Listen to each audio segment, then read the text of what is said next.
All right. Welcome, welcome. Sorry, I'm a couple minutes late, just getting all the different pieces together. And so we are streaming. We should be streaming on YouTube soon. There we go. It's coming up on YouTube. Coming up. Actually, that's Facebook. What's happening on? Oh, yep. We're streaming on YouTube. Great. All right. So, if you're out there and you would like to say hello, looks like there's a bunch of you waiting. Okay. So please do just say hello in the chat. Hi. Yes. Say hello where you're coming in from. If you want to, we're not Zooming today. We're StreamYarming today. But we're coming in live and I'm excited to be with you today. We get to talk about one of my favorite subjects, but I would love to hear from you wherever you are. Let me see if we are getting on Facebook. Okay, let's see if that's happening. And for y'all that are on, yep. All right, we're on Facebook. We are, I think, on Instagram. Okay, so we are on Instagram too. All right, so I'm going to go ahead and I'm going to be focusing here in the dashboard, the home base, the studio, actually, that's what they call it. Oh, goody. Hi, everybody. Oh, excellent. Hello, G and Troy here, and Natalie and Bauka and Liz and Virginia and another Natalie and Patty and Allura and Jessica and Sky. Awesome. Welcome, welcome. And also welcome to those of you who are going to be watching the recording later. Because I know we have a global audience and I know that we have to, tune in when we can. So I am Maggie Ostara. And for any of you who are new to me, welcome. And welcome to those of you who are already in my community. I'm delighted that you're here. I do want to encourage you to come and join us over in the Becoming Sovereign Quantum Retreat Center if you haven't been over there yet. That is our home environment, and I'll get you the link, but it's basically becomingsovereign.mn.co. And there is a free level that you can join, and I would love to see you there. So today we're going to talk about activating your higher purpose. And I just want to say that purpose is a topic that is probably the top or one of the top topics that people come to me when they come to me for human design readings, and also when they come for coaching or mentoring. It is such a huge topic. And so I want you to know that there are many, many people who are exploring this and that you're in good company and you're totally not alone. And I want to affirm for you that you have so much potential. You have so much potential. We have so much more potential than we've been taught that we actually have. And I want to affirm here for those of you who are human design people, I imagine most of you are human design people. Can you just put HD into the chat if you're like, yeah, I'm here because of human design. I'd love to hear that. And you can put FS in there if you're here for feminine sovereignty, because this is an overlap place for human design and feminine sovereignty. But I want to just remind you that you have the entire human design body graph in your energy field. You have the entire thing, okay? Not just part of it. Some parts of this you're going to know really well, some not so much. Some you've already embraced, you've already embodied, you've already explored, you've already expressed. Others you may be kind of veiled that you don't know about. Some you may have rejected. And over the course of your life, you've made many, many choices about where to focus, about what to cultivate, what to put your intention into, right? What to put your precious life force energy into. And you may have changed your focus at different points during the course of your life. I know I certainly have. But I believe that you have been doing the very best that you can during your whole life journey. And your whole life journey is really, really vital for you to understand who you are and what purpose is for you. And that human design is just a piece of that. And that the choices that you've made, the environment that you grew up in, the family you were born into, the education that you were offered, the community that you lived in, the country you lived in, the educational system you went through, all of that has had a big impact on who you are and what you've been able to choose or not choose. And I want you to know that it's important for you to be kind to yourself, appreciate yourself. It's all part of your soul development. Even the things that have felt really challenging, even the things that you were kind of like, I wish that hadn't happened, somewhere along the way, it is here for your growth and your development. And I mean, I know with the benefit of age, I can look back over the course of my life and I can see things that were really challenging or times where I felt like the kind of the ground was just dropping away from underneath me and I didn't know, what I was going to do next. That even though I've had that experience, now I can see how things have added up. And here at my time of life as a young elder, I really appreciate and value the kind of through line that I can see now. But as I was moving forward through it, I I couldn't see where I was going. I didn't know more than the next step or two. And so when you're really on a path of soul development, when you're living from the soul level, many times you don't see very far into the future. You see the next steps. You might know what to do next. You might know where to focus next, but you don't necessarily see a year or 5 years or 10 years out. That's something that the mind does. It's not something that the soul does in the same way. And so we have bits that are revealed to us over time, right? And that can be uh, anxiety producing. If you're somebody who's been taught to plan, to strategize, to analyze, right? To really kind of control the future as it unfolds for you. Um, but I don't think that that's actually the best way to go about it. And when we really dig into purpose, and especially higher purpose, we're talking about our soul development. We're talking about what it was that we had an inkling of, or we made a decision about when we decided to incarnate, when we decided to come from non physical into this beautiful form that we have, that we came with a sense of purpose. We came with a sense of what it is that's ours to do and how it is for us to be. And we forget that.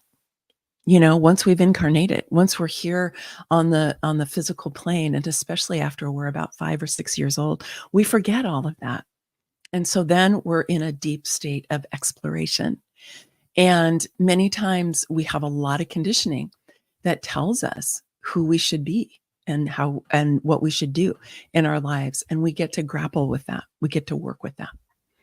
So when we talk about purpose, I really like to talk about a sense of being on purpose, a sense of being on purpose, rather than thinking of purpose as a noun, as a thing, something that you accomplish or something that you get to, or even something that you create and is then like a static thing, right? Sometimes people talk to me about it as if it were like the treasure that's in the treasure chest that's been buried somewhere and you have to just find it. And once you find it, everything will be different in your life, right? I don't experience it that way. And I don't see it that way in other people's lives either. It's more of a process that is continually unfolding.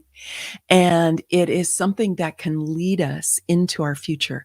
It can lead us deeper and deeper into our lives. And when we are on purpose, we have a lot of energy. We have enthusiasm. We have excitement.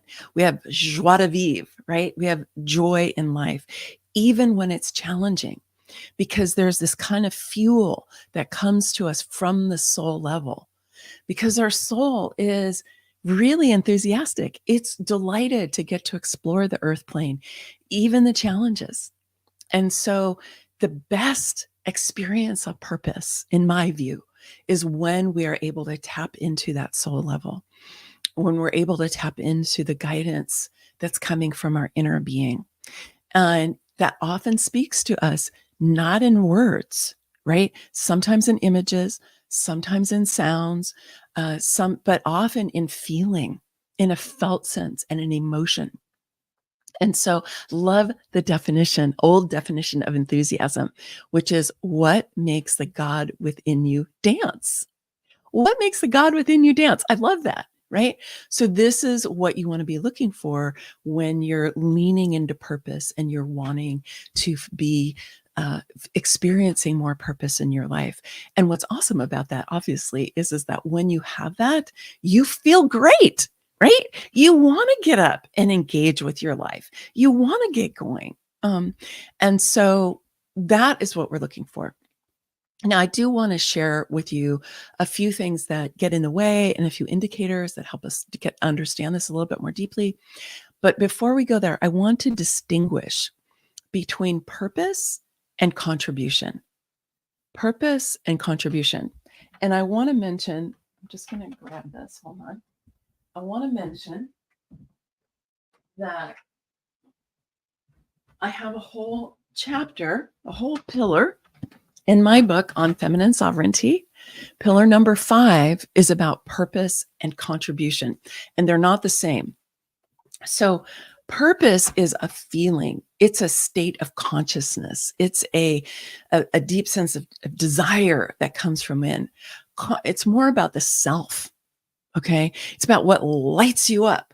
It's about what gives you energy, right? It's about what gives you that resilience to keep going even when things are hard. And then, but contribution is more about what you provide. It's more about the actions that you take and what you do. And a lot of times people put those together and they think that their job or their work in the world has to be their purpose. But sometimes it's not. Like there are people, for example, who they really feel like their purpose is to have a family and to, have kids and bring up their kids, take care of the elders, whatever that might be, what family means to them. That might really be the thing that makes them feel on purpose. And they may be doing something else for work that ideally they're going to be happy to do, but it doesn't feel like the same soul expression that their purpose does. So their contribution in some ways might be split between the work that they do in the world and then what they do to provide for and support their family. So think about this for a second. In your own life, there's purpose and there's contribution. Can you think of a time when you really felt on purpose? Like, what were you doing? Like, for some people, they get the deepest feeling of purpose when they are, hiking in mountains, or when they are surfing. They might feel it when they're in the living world, because a lot of the confines of culture drop away when you're in the living world that way. And then you can have this sense of purpose that I am here to engage with life and to be a part of the living world and to be cultivating my relationship with that, right? Which is why some people, that's what they do. They work to support themselves, but man, the thing that really lights them up is to have that experience. So go ahead and pop in the chat wherever you are, what that might be for you. Like, when have you felt on purpose? Now, it may be that it has happened with work in the world. It's possible. And it's really great when that does happen, because then you feel drawn to do your work. But it might be with something else. So are any of you feeling, none of you have felt on purpose? How does that feel for you when you're on purpose? What have you been doing? Is it when you have been contributing to somebody else? Has it been when you have been, doing a creative project?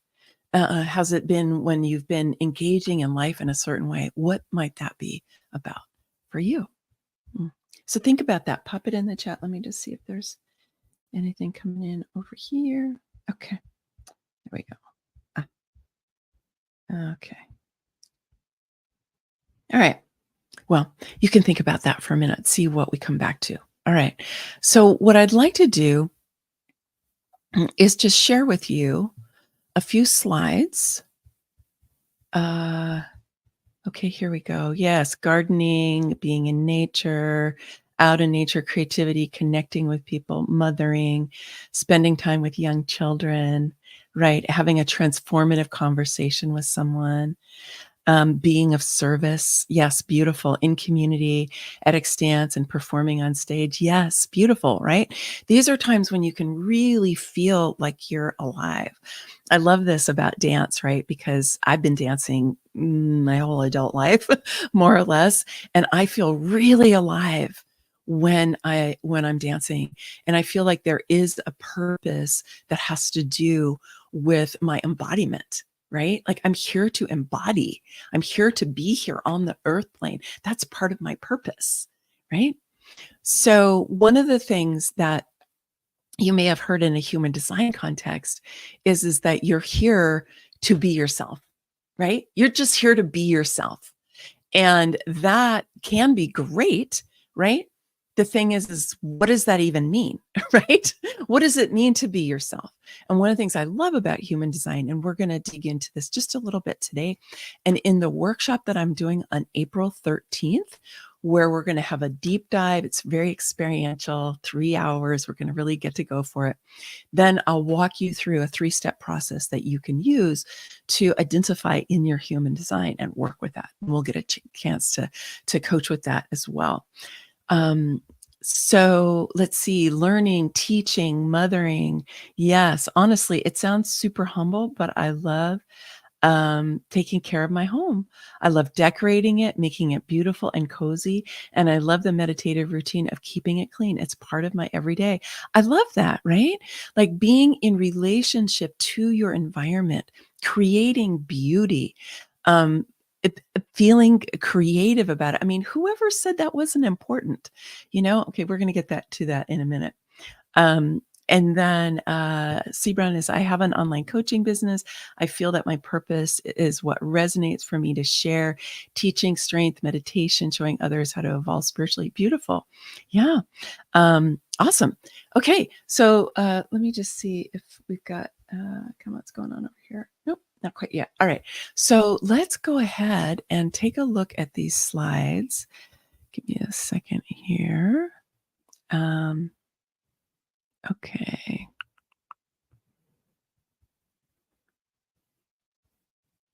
Let's see here. Present. Okay, there we go.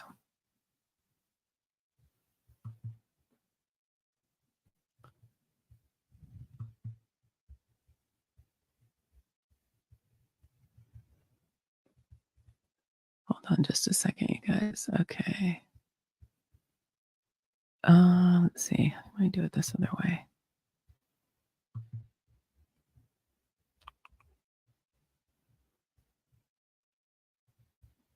Okay.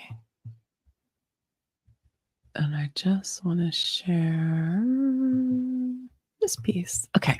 Thanks for your patience. Technology. Okay. So this is what we're doing today. Activate your higher purpose. So some indicators that you're not being on purpose. If you're feeling stale, uninspired, going through the motions of what you're doing. Oh, this is a deep one. If you've accomplished what you've set out to accomplish, but you feel hollow despite your outer world successes. I have hit this a couple of times in my life. You've lost your joie de vivre, your joy in life, and you're wondering, is this all? You feel confused and overwhelmed, not clear about where to focus or what to do. Or you're dragging, making yourself get up and get to work. Okay, good. Just checking the slides. Okay. Yeah, I mean, so many people make themselves get up and go to work every day. And that's definitely not feeling like you're on purpose. So, what gets in the way of us feeling like we're on purpose? So, a huge, huge one is cultural conditioning that tells you who and how to be without regard to your individuality, right? We're kind of slotted into cookie cutter ways of being. Certain things are acceptable, certain things are not acceptable, right? And our family tends to be the one that first transmit this to us, right? The family dictates about who you should be, how you should be, who and what you should not be, right? All of that. Sometimes people receive this verbally, really explicitly, like you get told you need to be a doctor or you need to, whatever. Like there was somebody, I don't know if she's here today, but there was somebody who came on in a sacral session that I did not too long ago, where she was in an environment where she loved to do body work, right? But it wasn't a thing in the environment she was living in. And so her family and the people around her told her, no, you shouldn't do that. No, you can't do that, right? But that's like the inner impulse of what it is she wants to do. And then on top of that, our cultural dictates, familial dictates about what's valuable and what's not, right?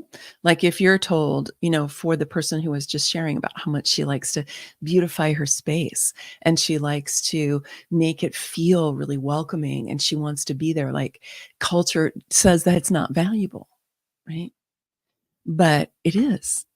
But it is, right? And then layered on top of that is money, right? Can I make a living doing X, Y, or Z?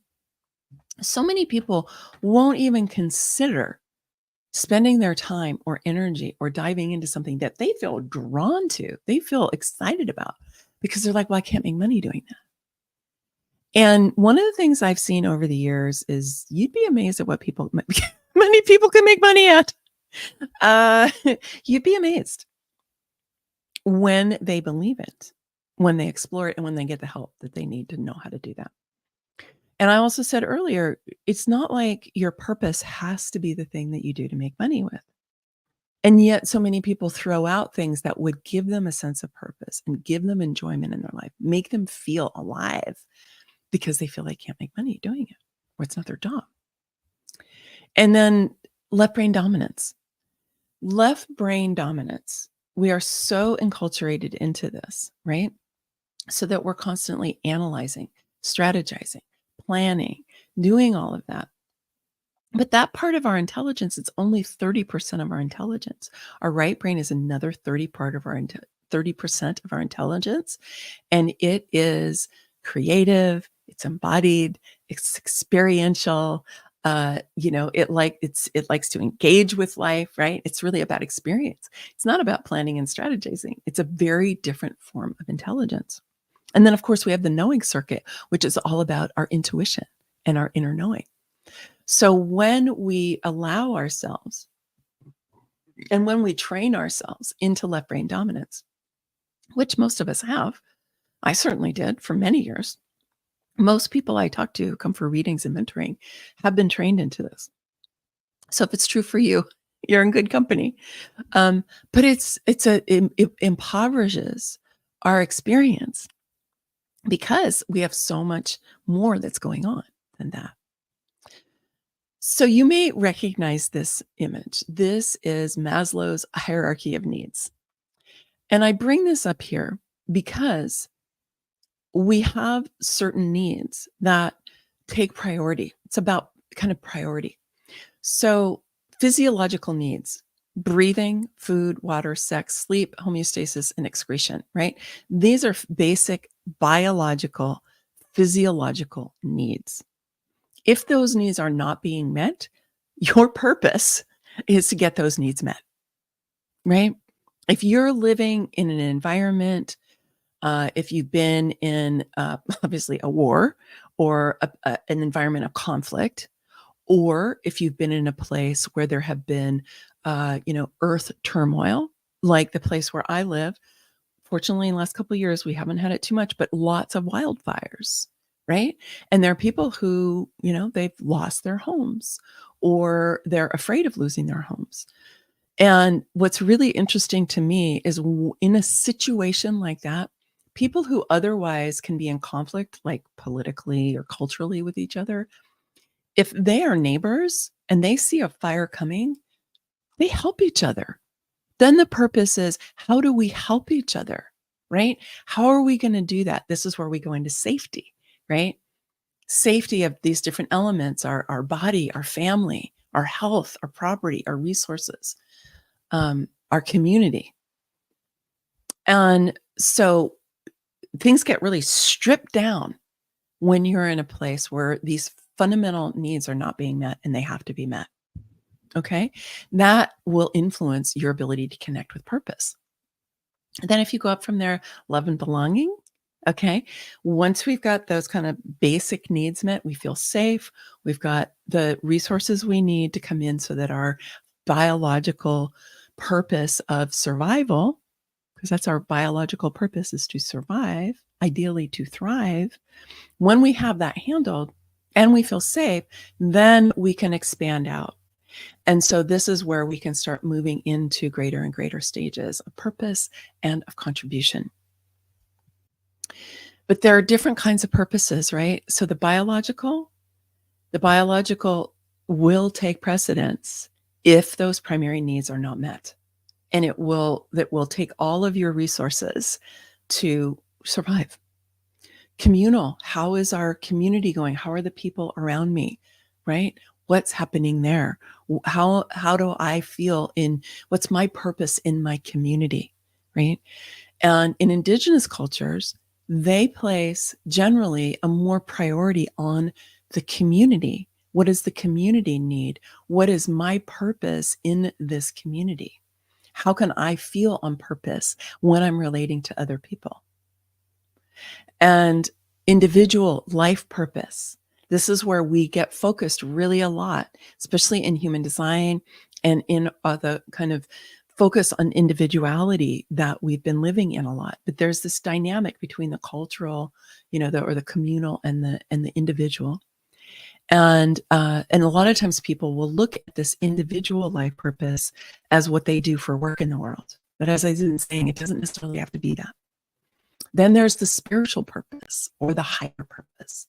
And this is, what is the soul here for, right? What is the soul here for? What does the soul want to experience?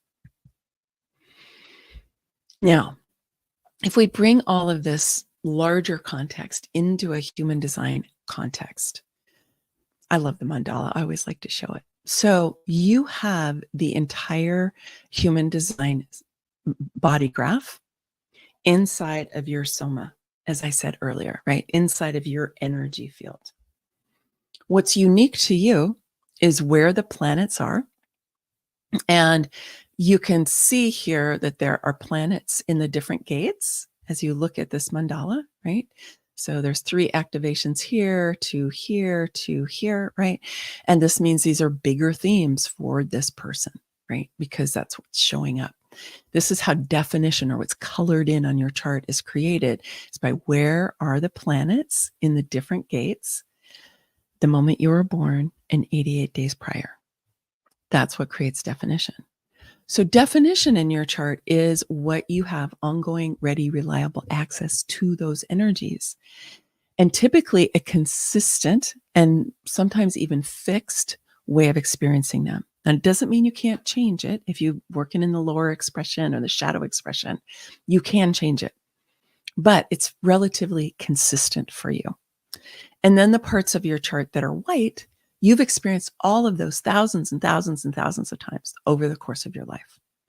But you've had a variable experience of them because the energies will come and go. They won't settle. There's nowhere for them to stay, as it were. Whereas in the definition, it locks in. Like I said, you can change it, but it takes more intention and more energy to change it.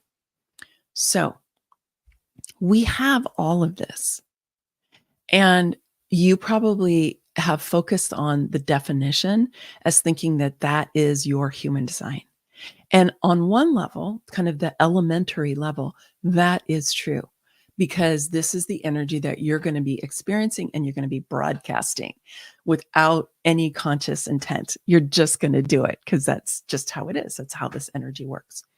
Whereas the white parts, you may have a more variable relationship to it, but it's also where you're here to become wise. Again, certain parts of the openness in my chart, I have become extraordinarily wise. And in a lot of ways, even more wise than in places where I've been more defined because I've had more different experiences of it. It's where my life experience really shows up is in the open parts. Interesting. So this is something for you to take away for yourself and look at the parts that are also open in your chart and explore those and see what your relationship to them is. Like I have an open throat, right? And I was very challenged by having an open throat in certain respects, but also hyper articulate in other situations, kind of, bifurcated that way. And I was very perplexed by it until I came to human design and understood that actually this is a superpower for me when I know how to use it. And so I've really upgraded my exploration of the open throat and put myself in situations like this where I get to pick up all of your energies and amplify them. And I can articulate lots of different things because I'm picking up some of your energy and using it. And so this is part of what the openness enables us to do. So I want to just share with you a few of the elements in the human design system that are general, meaning everybody has a human design type. 70% of the population are some type of generator, and every one of the human design types has its own role. It has its own role. Now, is a role a purpose? It might depend on how you experience it, if it feels really alive for you. But this is a place where you can look. Like I know generators, I'm a pure generator. Generators are here to create, they're here to build. And I love to work. I love to create. I love to build. Is that part of my purpose? For me, it is, right? Manifesting generators, same, but they also are here to help us to become more efficient, to be able to find easier and more efficient ways to do things, to be able to accelerate our processes and to streamline our processes and how we do things so that we can be creating more with less effort. That's one of the big contributions that manifesting generators can make. So every one of the types has a role, and you get to receive that and be like, is that something that makes me feel on purpose? This is a good place to look. So like for projectors are great as guides for other people. They can be wonderful in terms of helping us understand a deeper sense of purpose or a deeper understanding of what our right work in the world is. Projectors are here to help open up possibilities for us. Manifestors are here to initiate and create waves of energy that the rest of us get to respond to if we're generators, right? Or we get to be invited by, or we get to pick up on if we're reflectors, right? And reflectors are here to help show the health and the quality and the well-being of the community that they're a part of. That's part of their purpose. It's part of their role. And you get to decide is if this role really lights you up or not, because it may or may not. Doesn't mean you don't get your design if you're like, that's not really the thing that brings me alive. That's okay. But this is a place because it may be a piece. Circuitry. Now, circuitry is something in human design that doesn't get talked about all that much, but it's absolutely huge. I know for me, when I learned about my circuitry, it changed my whole relationship to aspects of myself. And I'll tell you a little bit more about that in a minute. But there are three main circuits in the human design system. There's individual circuitry, there's tribal circuitry, and there's collective circuitry. Individual circuitry is here to be different. It's here to bring change. It's very much motivated from the individual. It's highly intuitive. It's not logical.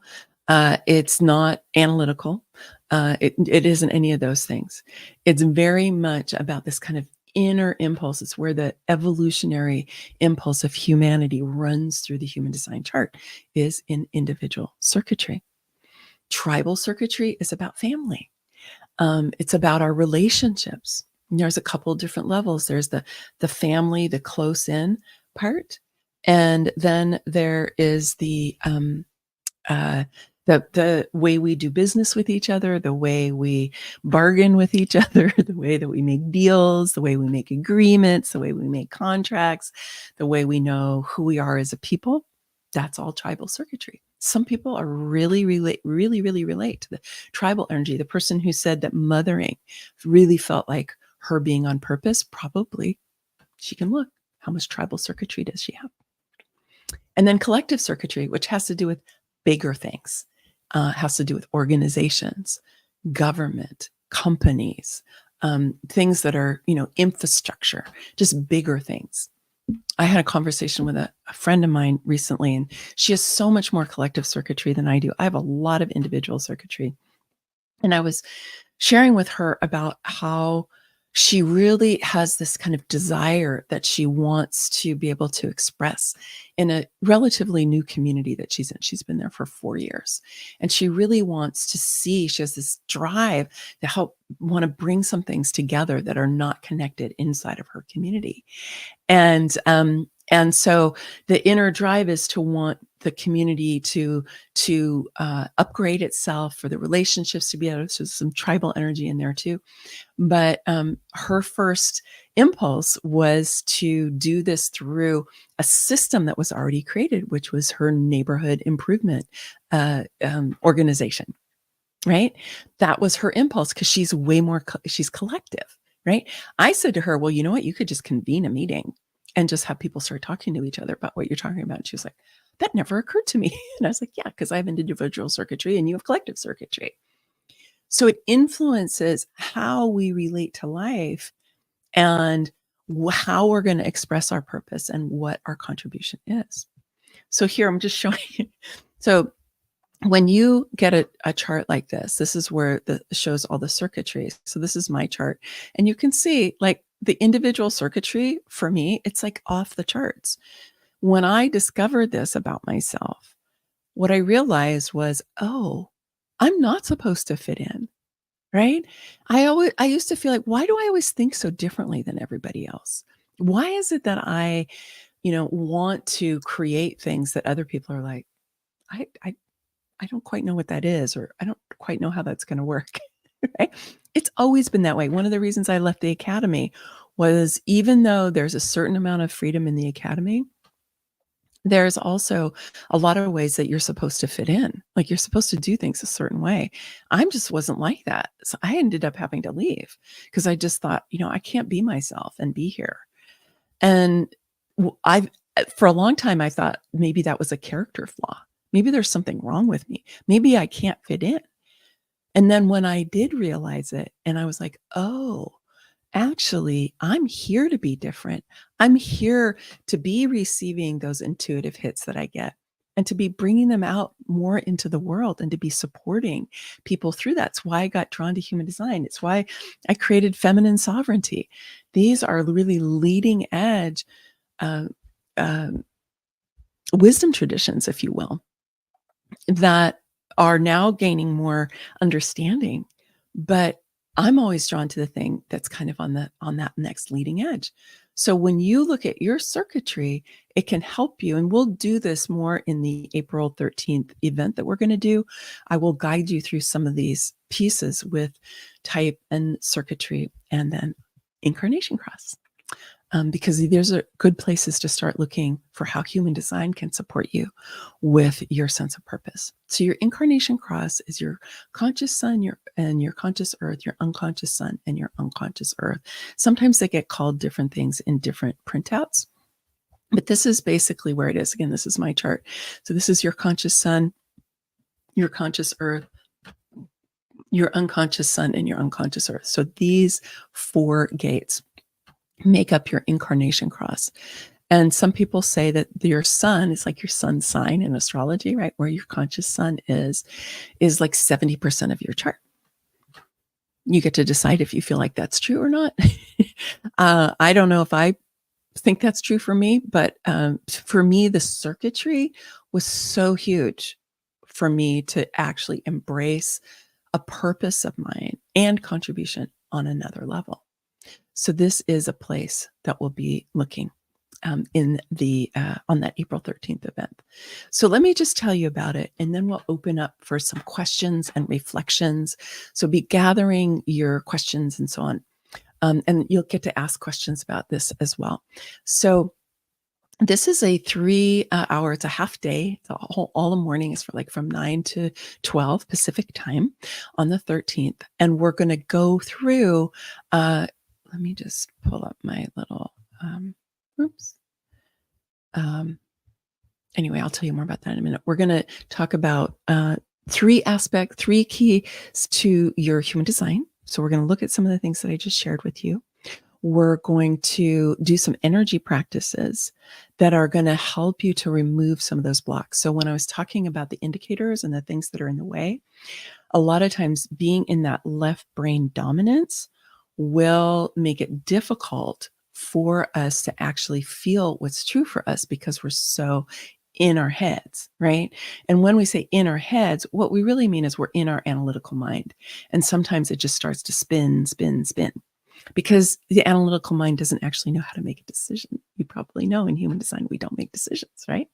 So we're going to do an energy practice that's going to help us to change our state so that we can move out of that analytical mind and we can access more of the creative mind, and we can stimulate our intuition so that we can get all of our faculties going, so that we have 100% of our intelligence operating for us and not just the 30% of that left brain. So we're going to do that kind of energy practice. And then we're also going to do a light body meditation that is going to really take us into the soul level. And we're going to work with guides that are going to help you have a transmission of energy that will help awaken and activate your higher purpose in your life. You'll get initiated into a new level of consciousness that will enable you to really clear away a lot of that conditioning, a lot of the energy you might be carrying from the past, any of the self-criticism you might still be carrying around with you. A lot of us do, right? Any of that, so that you can have a much clearer understanding about what's really true for you, like what really matters for you, what brings you alive, what makes you feel like life is worth living, right? And that will also connect that to contribution. So, okay, I think that's what I wanted to share with you. So go to sovereigntybydesign.com/activate-event. And I will put that in the chat also, and it'll also be in the description with the replay, so you can find that later. Sovereigntybydesign.com. That's my regular website /activate-event. And I decided to make it just $47, really a no-brainer. Usually something like this I would charge like $147 for, but I will I'm making it 47 because I want you to come. I want you to get this experience. I want you to be able to upgrade your life this way if you choose to. And so I hope that you will join me there if it's exciting to you. Okay, so I'm going to stop sharing. Okay, there we are. All right. So I would love to actually, I'm going to ask you for two things. One is if you have any questions or comments, I would love to hear those. And then the other is I would love your top takeaways or insights or anything that kind of just stirred you from today, because that's really helpful for me to know how this material is landing for you.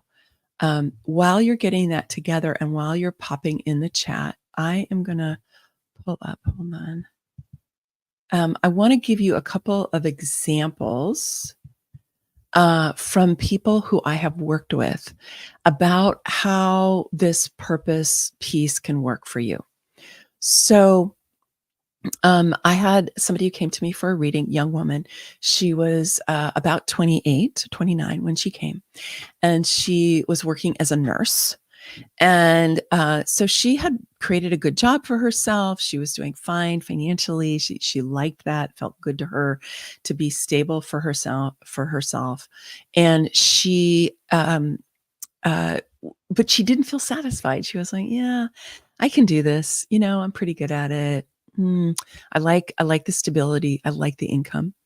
But then she was like, "Yeah, but I don't know." It's like she's had that kind of stale feeling. Like, is this all? Is this really it? So then um, I said with her, "Well, what?" And I was like, "Do you realize how intuitive you are?"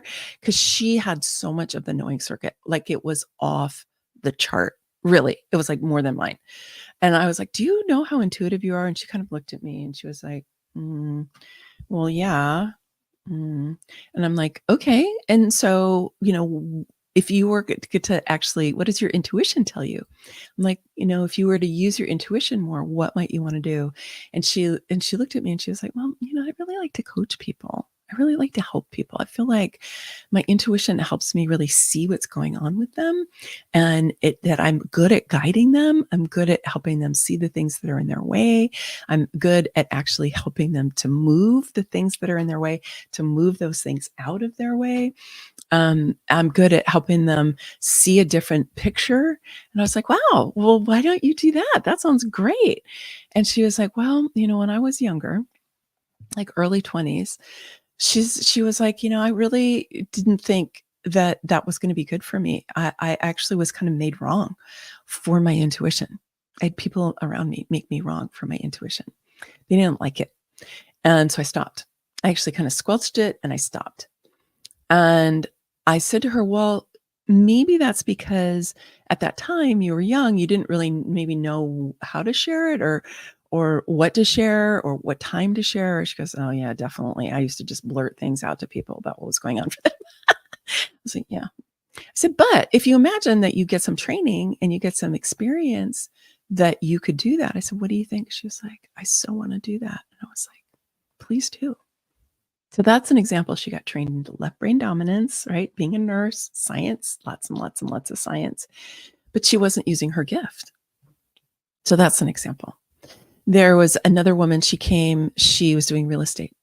And she's like, "Yeah, real estate, it's okay, And I was like, "Well, what do you really like to do?" And she goes, "You know what I really like to do?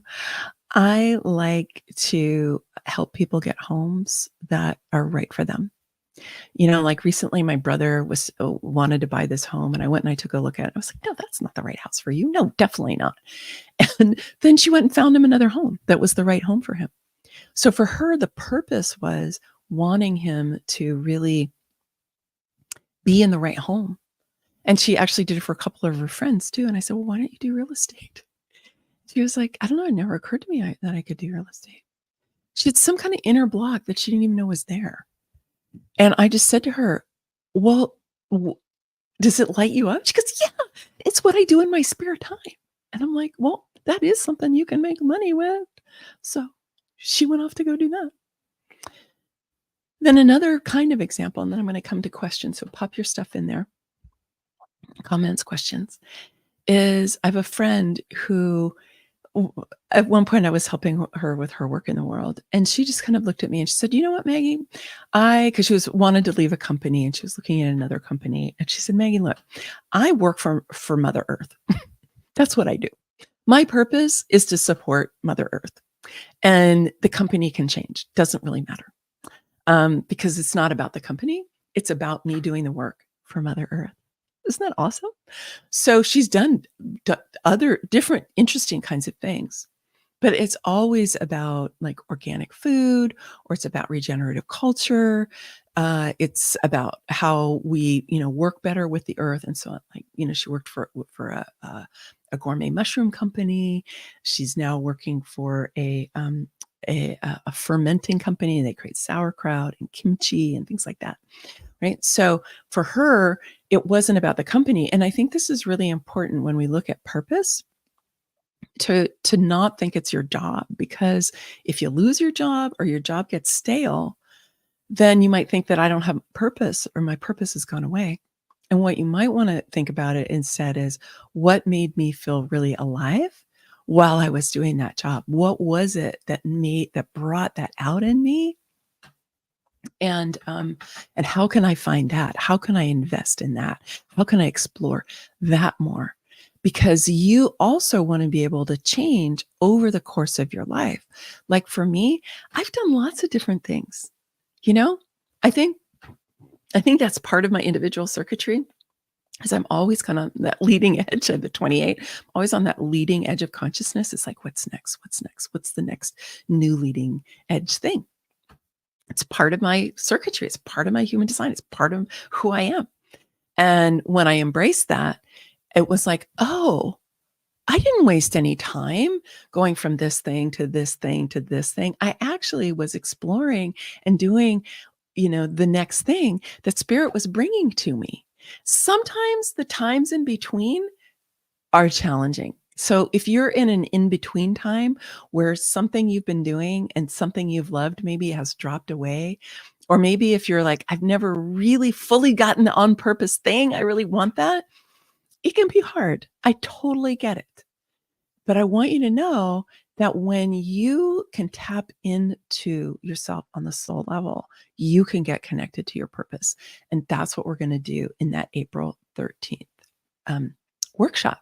So I'm hoping that you're going to join me, because I would love to be there. We'll be on Zoom and I'll get to see you more. This is a little bit different when we do live streaming. Okay. So what are you all talking about over here?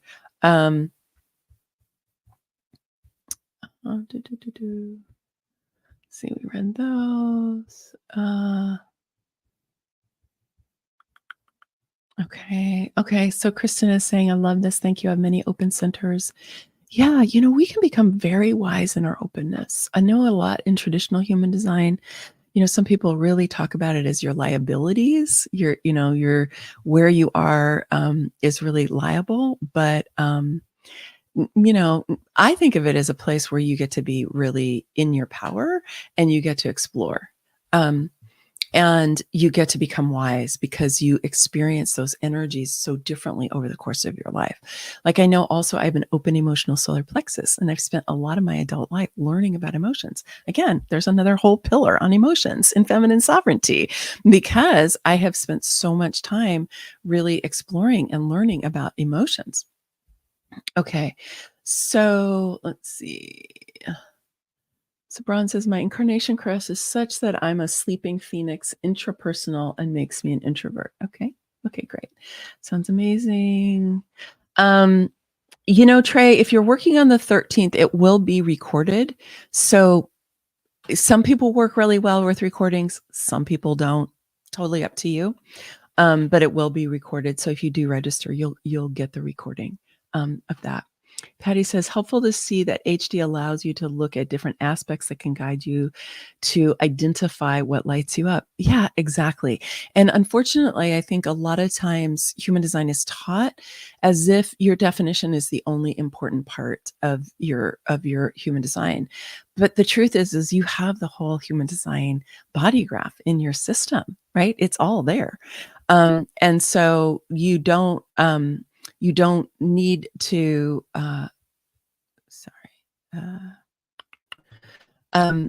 you exploring the openness can be vital. Like I know I have a very deep relationship with a lot of the openness in my chart. Okay.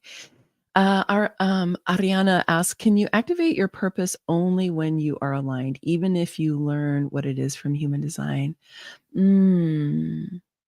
I mean, even if you know what it is, can you really activate it only if you're aligned?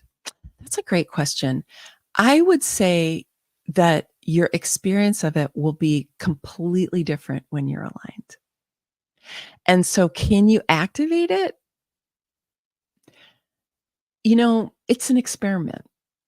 So I'm not quite sure what's behind that question.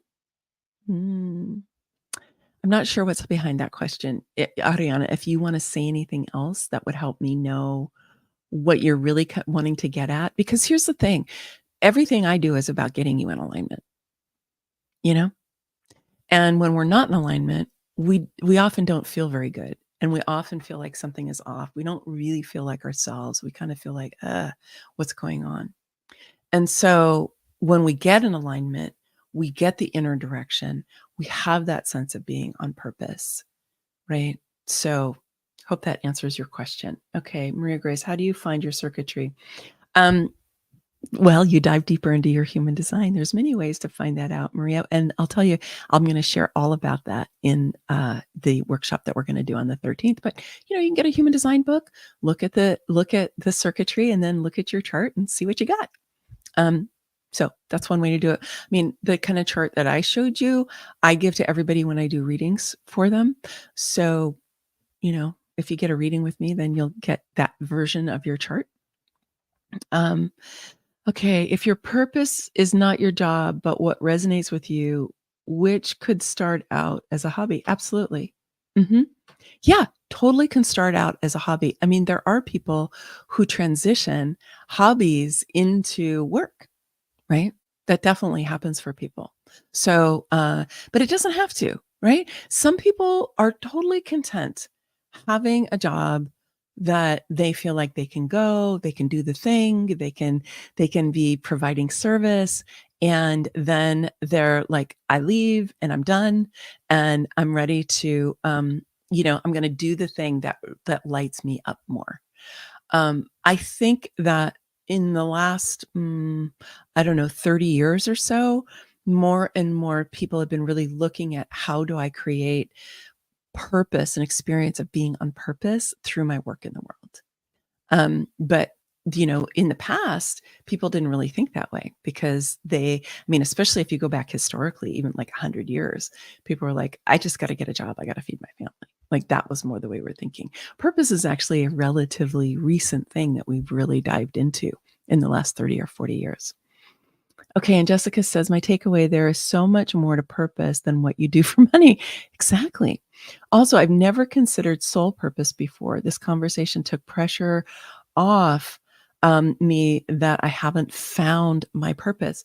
Yeah, so here's the thing, Jessica, and is that you can find your I don't know if purpose is something you find so much as something that you explore, something that you lean into, right? Something you'd be like, how does that feel?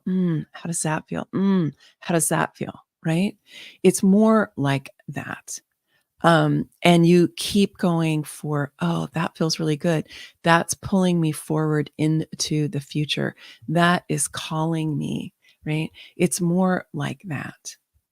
Okay, I want to give you this. So it's sovereignty by design. design.com/activate events. Okay. And you can let me know if you have any question about the live event, the workshop also. Okay. Amber says, I've always worried that making a living monetarily through my purpose performance would take the joy out of it. Well, there are people for whom that happens. Especially creative people, which it sounds like is true for you, Amber. That definitely can happen for people. And that's why they choose not to do it. They choose, like many years ago, when I was working in a restaurant, there was a lot of people there who were working in the restaurant, who were actors, they were musicians, they were creative people.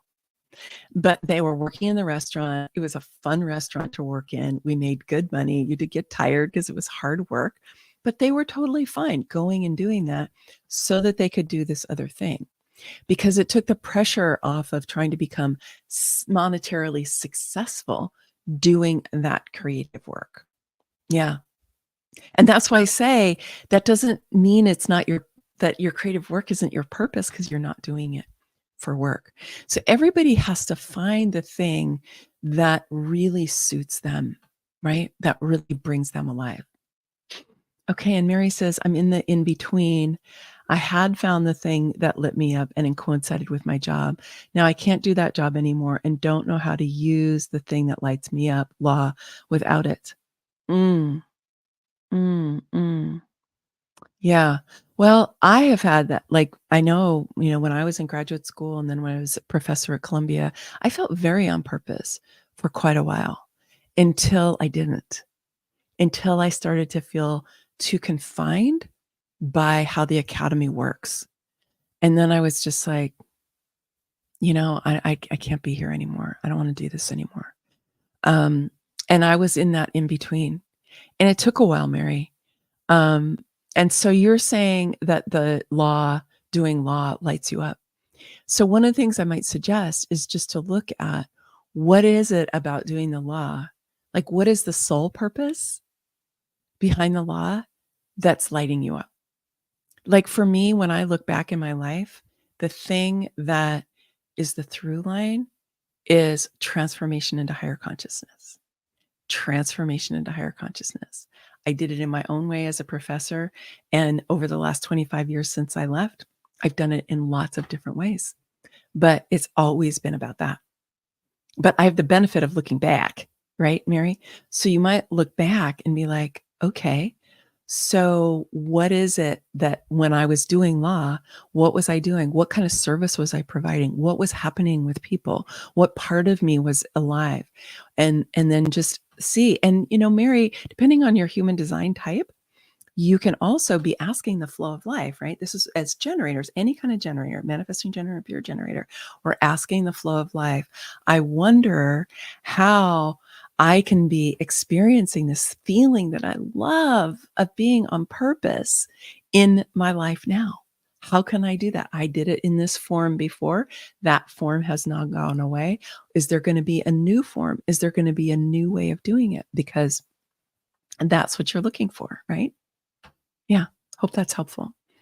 Um, and Trey says, love that example. It works and feels right until it doesn't. Well, that's the thing, right? Because we're all on an evolutionary soul journey and things can feel right until they don't. And that means we're done with that piece, right? We learned what we had to learn. We experienced what we had to experience. That was eventually the piece that I came to about leaving the academy, was that I did the thing I was there to do. I received the thing I was there to get. And then it was time for me to move on. But it took some time for me to get to that place. Okay. And Ariana, you are on your purpose when your energy and the one of purpose are similar. I don't really understand that question. I'm sorry. I don't know that so you're talking about the energy of purpose. Energy is purpose is an energy. That's what it is. And that's what you're looking for, is this energy that you get, this sense of being fueled from inside. That is purpose. That's the feeling of being on purpose. Okay, good. So Mary thought that was helpful. All right, dears, we are a few minutes over the hour. I want to, again, invite you to come to the next level of Activate Your Higher Purpose. And it is a 3-hour half-day session where we'll dive into some human design. I'll give you some processes and steps that you can do to look at aspects of your design that can help you and perhaps open up new possibilities of where you could feel purpose to come out. And then we'll also do some Kundalini yoga to help clear the blocks and help change your state. And then we'll also do a deep meditation that will help you to go to the Temple of the Masters and have a transmission about your higher purpose. And you'll also get to work with me and work with each other to bring this out even more in your life. All right. So I so appreciate you being here, whether you're here on YouTube or on Instagram or on Facebook, or if you're watching the recordings later. Many blessings, much love. Reach out to me with any questions that you have. I'm always happy to share and talk with you. And if you're watching this later, I'd love if you would just put some comments on, what this was like for you, what it stirred for you, what it brought up for you. Aw, Jessica says, thank you so much. You are so, so helpful. I really appreciate everything you shared today. Thanks. Oh, thank you. And you too, Trey. Thanks. You're so welcome. Yeah, see, I'm on purpose doing this work. I feel so on purpose when I'm doing this work. It gives me so much energy, right? It's delightful. All right. Bye for now.